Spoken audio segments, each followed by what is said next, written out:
Halo, selamat datang di Cloud Sultan.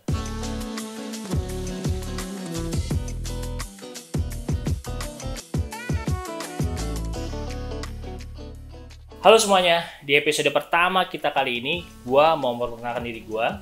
Nama gua Wisnu. Saat ini gua bekerja di Pointstar Jakarta sebagai Cloud Solution Architect. Nah, gue ditemanin rekan gua. Gua Nat, gue sebagai Cloud Practice Head di Pointstar Indonesia. Sesuai dengan namanya, ini adalah Cloud Sultan. Jadi apa yang akan kita bahas itu banyak hal terkait dengan cloud. Bukan hanya terkait dengan pengalaman kita saja, tapi teknologi-teknologi yang lagi ngetren apa sih di cloud saat ini. Dan di episode kita kali ini, kita akan ngebahas sesuatu yang lagi hangat-hangatnya, yaitu Google Workspace.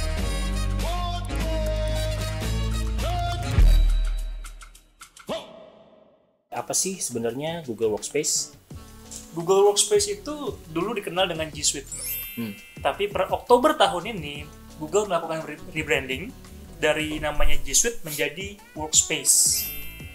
Nah, buat kalian nih yang masih belum tahu apa itu G Suite, G Suite itu adalah Office Collaboration Suite, atau yang gampangnya nih ya, sebuah perangkat yang membantu kita untuk bekerja secara kolaborasi. Betul, Bang. Nah, fiturnya mungkin sering kita pakai. Gue cukup yakin banyak pengguna Gmail di luar sana. Ya, itu gue pakai itu ya. Ya, betul. Setiap orang pasti punya Gmail. Kalau gue nggak salah lebih dari 1 miliar user di seluruh dunia.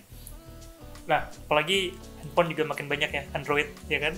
Kalau pakai Android pasti rata-rata minta akun Gmail.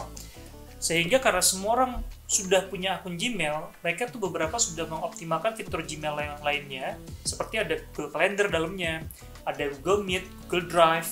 Terus juga kalau yang gue suka pribadi banget itu dia dokumennya bisa dikerjain bareng-bareng secara real time, baik itu bentuknya semacam kayak apa, untuk bikin proposal, atau yang untuk bikin hitung-hitungan, ataupun untuk bikin presentasi-presentasi yang bentuknya slides, kita bisa kerjain bareng-bareng. Untuk orang-orang kerja ataupun kuliah pasti butuh banget. Jadi si Google ini, tadi kalau kita ngomongin Gmail pribadi, kalau Gmail pribadi kan misalnya lo punya Gmail, gue punya Gmail nih, kita di Pointstar ini, tapi Pointstar udah pakai gmail.com aja gitu.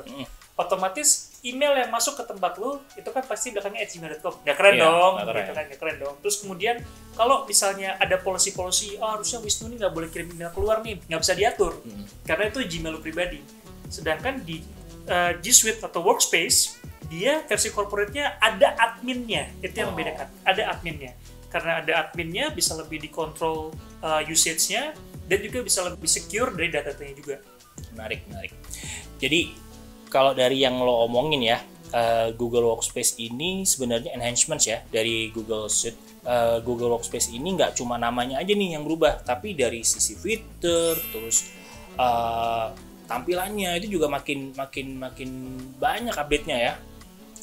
Contoh fitur yang diupdate di Google Workspace adalah kemudahan akses nih dari antara fitur yang satu dengan fitur-fitur yang lain, sesuai dengan visi mereka yang sekarang. Kerja bisa dilakukan di satu view. Nah, misalkan kita berdua lagi buka Gmail, terus di dalam email ada attachment. Attachment itu bisa dokumen, PDF, atau yang lainnya ya. Kalau dulu, kita harus ngeklik dulu tuh attachment atau dokumen tersebut. Nah, kalau sekarang, ini lebih enak nih, Nat. Jadi, kalau kita masuk ke dokumennya, itu kita tinggal klik aja dikit, nanti akan muncul tuh dokumennya di situ. Selain Gmail, yang diupdate lain itu adalah Google Docs. Gitu. Google Docs itu kayak misalnya lo bikin proposal, bikin tadi hitung-hitungan dan slide. Contoh lah, dulu di G Suite, kalau gue mau bikin sebuah Google Docs, terus gue share ke lo, terus kita kerjain bareng-bareng. Ya kan, lu ketik apa, gue ketik apa. Terus tiba-tiba ada yang pengen gue tanyain, bisa buka kolom chat. Tapi kalau gue pengen bikin video conference, gue harus buka Meet dulu, atau bikin kalender dulu, terus misalnya gue linknya harus kasih lu dulu, baru kita langsung kan. Jadi dalam satu view lah sekarang. Nah, sekarang itu gue nggak perlu lagi tuh buka-buka Meet tuh. Gue tinggal di halaman si Google Docs tadi itu, sudah ada tombol untuk videonya. Tinggal gue klik, kita langsung videoan, kita langsung sambil bahas dokumennya, sambil ketik-ketik apa yang lu ketik, gue bisa lihat dan kita bisa saling sesuaikan. Menarik banget nih. Oke.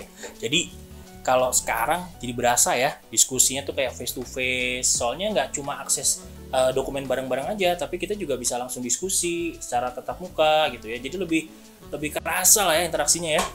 Tadi dari fitur. Tapi sebenarnya kalau kita lihat nih, yang paling terlihat jelas perbedaannya dari ketika G Suite pindah ke Workspace, itu sebenarnya adalah plan-nya kalau kita. Ya. Okay. Jadi kalau lu buka nih websitenya Google nih, Google udah nggak G Suite sekarang, Google Workspace, itu plan-nya beda banget sama G Suite. Nah ini nih plan ini penting juga nih. Tuh. Pasti banyak yang orang berubah nggak ya? Gitu. Atau nggak orang bingung gitu? Nih ini gunanya jadi apa nih? Iya gitu. itu. Karena dulu waktu di G Suite dia adanya basic bisnis sama enterprise. Di Workspace dia berubahnya menjadi business starter, business standard, business plus, dan juga business center, dan juga enterprise. Sorry, bukan business enterprise, tapi enterprise. Ya, kalau dulu ya, kalau gue inget nih ya, kalau kita tuh mau recording yaitu di Meet, plan-nya itu harus pakai yang enterprise. Nah, kalau yang sekarang plan-nya bisnis standar ya, udah bisa ya untuk itu ya. Nah, menarik tuh. Terus satu lagi, plan mixing di Workspace itu juga lebih fleksibel kan ya. Jadi kalau dulu itu kayaknya lebih kompleks gitu ya untuk merubah antara, maksudnya masukin bisnis, enterprise, so rumit lah ya. Nah kalau yang sekarang terutama ya untuk plan bisnis itu starter atau standar atau plus itu lebih mudah untuk memixkan plan tersebut. Tuh. Nah kalau gue sharing dikit, gunanya apa sih baik starter, bisnis starter, bisnis standar dan bisnis plus dan enterprise.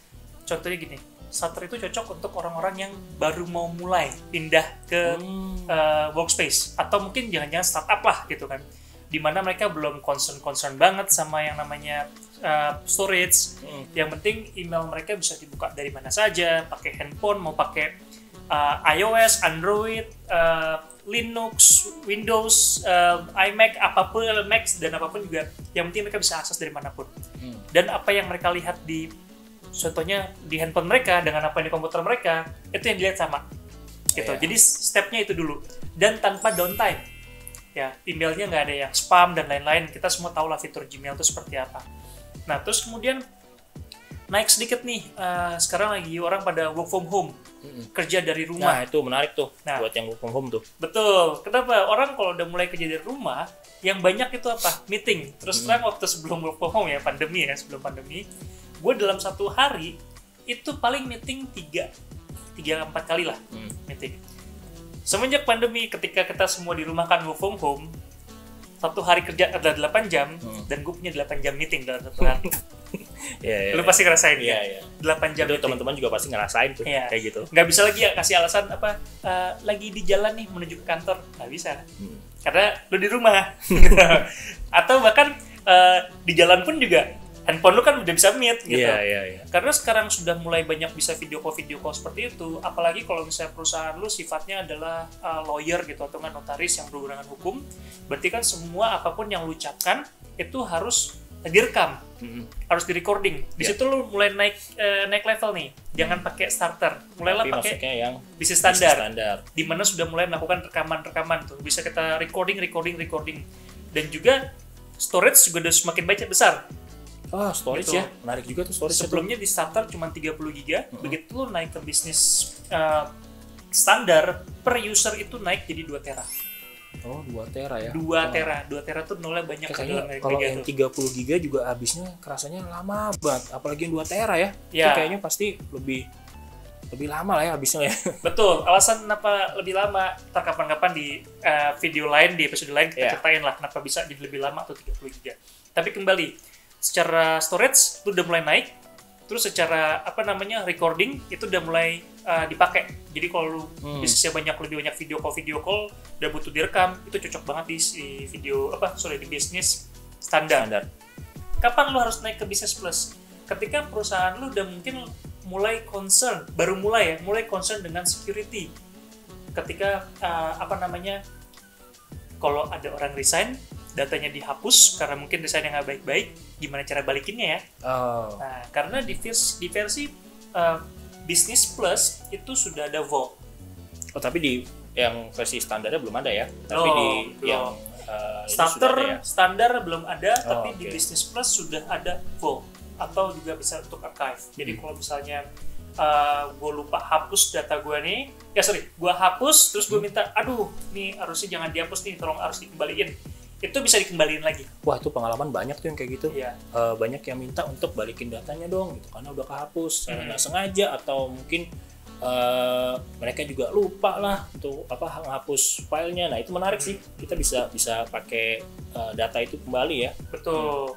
Dan di plan yang paling tinggi itu di enterprise itu ketika lu sudah mulai sangat concern dengan security gitu. Kenapa? Karena di plan enterprise dia lebih lengkap, dia bahkan ada yang namanya advanced DLP. Okay. Contohnya nih, misalnya lu bergerak di bidang finance atau lu ada data-data informasi nasabah lu atau user lu yang punya informasi kartu kredit gitu. Ini kan nggak boleh bocor. Nah, orang kalau mau niat jahat bisa aja contohnya diketik nomor kartu kreditnya dikirim lewat email. Atau udah mulai jahat lagi, dia nggak mungkin kirim lewat email, takut detect, dia foto tuh. Kartu kreditnya. Nanti dia bisa baca OCR-nya juga ya. Dia bisa baca OCR. Nah, ini yang menarik juga. Bahkan OCR-nya Google lebih kerennya lagi. Mungkin nggak bentuk kartu kredit, tapi lu tulis tangan di kertasnya difoto. Dia udah bisa baca ya. Betul. Handwriting itu bisa di-tag juga. Gitu. Makanya enterprise itu udah jauh lebih tinggi dari sisi security-nya. Gitu. Menarik nih. Lu start from zero pakai yang plan paling kecil dan sampai ketika lu sangat-sangat concern dengan security naik sampai ke enterprise. Gitu. Banget. Nah, memang kalau untuk fitur-fitur security dibutuhin banget ya untuk perusahaan ya skalanya udah enterprise gitu ya. Nah, terkait tadi tuh G Suite terus berubah menjadi workspace. Pengalaman lu sendiri nih sebagai cloud solution architect pasti udah sangat kenyang dong ngerjain G Suite ya. Sekarang ketika sudah pindah ke workspace, ada perbedaan nggak sih dari sisi implementasi? Bisa lu ceritain sedikit nggak sih teman-teman? Dari G Suite pindah ke workspace. Kalau dari sisi implementasi sendiri ya, dari sebelumnya G Suite terus sekarang ke workspace itu tidak ada perubahan yang sangat signifikan ya, tapi memang biasanya itu menyesuaikan dari kebutuhan klien sendiri. Misal migrasinya, dari sisi migrasi, terus dari sisi tadi implementasi fitur-fiturnya, ada fitur yang archive tadi, vault dan lainnya itu ya semakin kompleks ya mungkin akan jadi semakin butuh waktu yang agak lebih lama untuk semakin banyak maunya klien, semakin banyak permintaannya, otomatis ada durasi lah ya. Iya, ada durasi. Nah, anggaplah customer minta banyak nih, ada migrasi, ada macam-macam. Lu seberapa pede sih mengerjakan sebuah project yang kompleks? Lu dan tim lu nih terutama nih mengerjakan sebuah project yang kompleks di workspace, seberapa pede?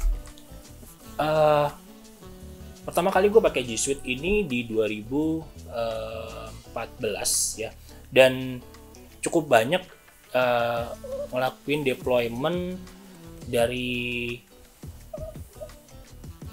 media, ada ya, kita juga pernah melakukan development media, terus ada juga e-commerce, lalu ada salah satu BUMN itu juga ada, logistik juga ada ya, logistik juga ada. Itu cukup memang tiap klien punya permintaannya beda-beda ya, Nat. Dari tingkat kesulitan juga berbeda-beda. Jadi jumlah sizing juga beda. Ya, itu jumlah sizingnya beda. Ada yang proses migrasinya ribuan. Ada juga yang prosesnya mungkin migrasinya nggak banyak, tapi rata-rata penggunanya VIP. Jadi kita mesti sedikit lebih concern lah ya untuk proses migrasinya, itu lebih kita detailkan prosesnya lah. Nah, dari sejak Poinstar berdiri di 2018, awalnya cuma 2008. 2008 ya. 2018 sudah tahun yang lalu. Oke. Awalnya di 2008 itu sekarang sudah 150 karyawan ya. Yang di awalnya cuma 5 karyawan, sekarang udah 150 karyawan. Wah. Dan di 5 kota ya, Nat ya. Di Jakarta, Singapura, di Bandung, lalu ada di Johor Bahru ya. Nah, kualifikasi tim lo gimana? Mereka pada apa? Medium, oke. Poinstar sendiri kan ini premier ya, partnernya Google. Nah, kalau untuk mencapai di sisi premier partner sendiri, ini pasti kita semua udah bersertifikasi dong. Dari 150 karyawan tadi, kita punya sekitar kurang lebih 100 sertifikasi lah. 100 sertifikasi. Ya. Berarti kalau misalnya gue bayangin 150 itu udah gabung semua sama admin, Ini yang 100 ini banyak Iya. banget nih. Iya, Banyak banget nih. betul. Berapa user paling banyak Poinstar pernah implementasi? Di selama ini mungkin BUMN yang 15.000 itu salah 15.000. satunya yang paling gede sih. Itu paling gede. Kalau yang paling lama itu industrinya apa atau yang menyebabkan lamanya karena apa? Oke, Berapa lama? kalau dulu kalau nggak salah ya, yang paling ada dua ya. Kalau dari pengalaman yang sebelum-sebelumnya, ada yang dari sisi logistik, lalu ada yang